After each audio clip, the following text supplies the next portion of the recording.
La vie éternelle, la vie à la source, c'est qu'ils te connaissent, toi le seul vrai Dieu, et celui que tu as envoyé, Jésus-Christ.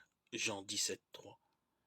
En méditant les paroles de Jésus, dans la lumière intérieure de l'Esprit Saint, les premiers chrétiens croyant au Dieu unique approfondissent le mystère de Jésus, Fils unique. Tout m'a été remis par mon Père, et nul ne connaît qui est le Fils si ce n'est le Père, ni qui est le Père si ce n'est le Fils, et celui à qui le Fils veut bien le révéler. Luc 10, 22. Le Fils veut révéler qui est le Père. Le Père veut révéler qui est le Fils. C'est l'invitation à entrer dans le mystère de Dieu. Ce mystère n'est pas la solitude impénétrable de l'être. Ce mystère de Dieu est la communion éternelle d'amour entre le Père et le Fils dans l'Esprit. Ce qu'on appelle le mystère de Dieu. Le disciple est ainsi invité à entrer dans cette vie divine à sa place de fils adoptif.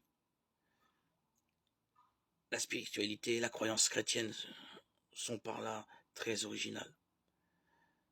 L'évangile ne conduit pas le chrétien face à face avec l'Éternel. L'évangile introduit le chrétien dans le dialogue divin du Père et du Fils.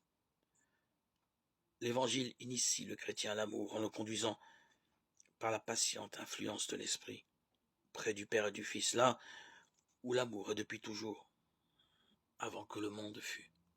Jean 17, 5.